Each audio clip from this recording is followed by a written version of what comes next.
Good evening, I'm Gary Franchi, Next News Network Chief White House Correspondent, delivering the latest White House news from the past 24 hours in partnership with Trump Daily Post.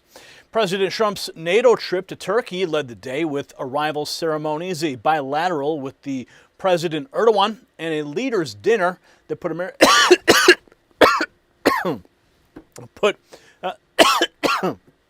American leadership front and center.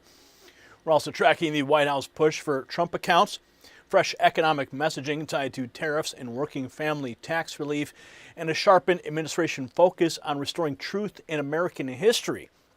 From today's pool report, Air Force One touched down at the Air Base in Ankara at 1:51 p.m. local time for the President's NATO summit schedule.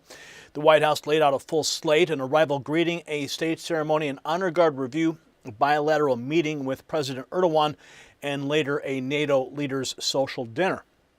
On the ground, a welcoming delegation including Ambassador Tom Barrack, Ambassador to Turkey and Special Presidential Envoy for Syria and Iraq Ambassador Matt Whitaker to NATO, and Chairman of the Joint Chiefs General Dan Caine. Turkish President Erdogan was also listed among the greeters. Minutes later, President Trump deplaned at 2:15 p.m. met Erdogan at the end of the aqua blue carpet flanked by Turkish military personnel. The two leaders exchanged a brief greeting, posed for photographs, and were joined at the arrival by Emin Erdogan before heading into the main terminal. The motorcade rolled from the airbase towards the presidential compound, and by 3:20, the motorcade reached the compound after a heavily secured route lined with barricades, police, and NATO welcome signs, with Allied flags visible along the approach. Then came the formal arrival ceremony at 3:23 p.m. President Erdogan hosted President Trump for an honor guard review at the compound, with soldiers in traditional and formal dress lining the aqua blue carpet, leading to the July 15 Martyrs Monument.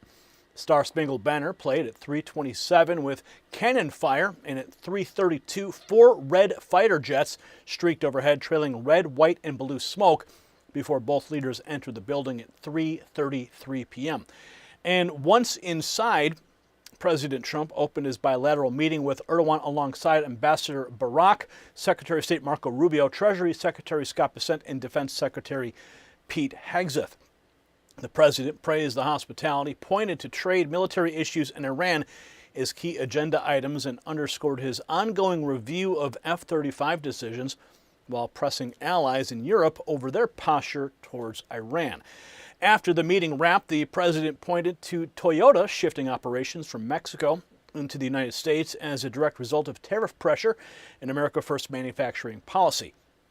He also said he expects progress in the meeting with President Zelensky, referencing prior talks with Vladimir Putin, and said he's working with Secretary Rubio on lifting CAA-TSA sanctions involving Turkey.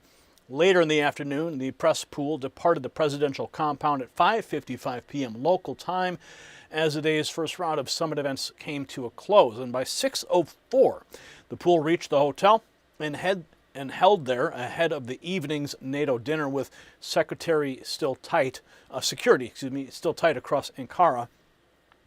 A dinner lid then went into effect until 7 p.m. local time. At 8:09 p.m., the motorcade rolled again towards the presidential compound for the NATO Leaders Social Dinner.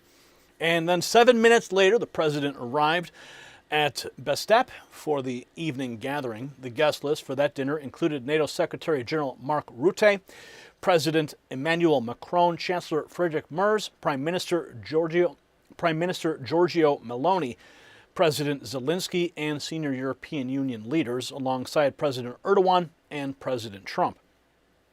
In a White House release tied to the dinner, the menu featured regional dishes including stone oven baked pied, Monty sea bass or slow roasted beef rib, and baklava with milk, Antep pistachio foam, Miraz ice cream, and bergamot. At 10:33 p.m., the motorcade departed the presidential compound. By 10:45, the president was back at the overnight location, and the White House called a lid for the night, closing out the first full day of summit activity.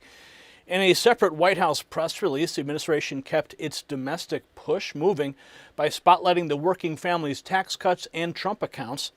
The White House said that every eligible American child can receive a $1,000 account to build wealth for education, housing, business, or long-term financial security. And it blasted the Democrats for fighting the plan, singling out Representative Benny Thompson for urging families to turn it down. That's the White House rundown from the last 24 hours. President Trump projected strength abroad at NATO, pressed America's interest in direct talks with Turkey, and kept the administration's message focused on tax relief, opportunity for children, and economic renewal at home.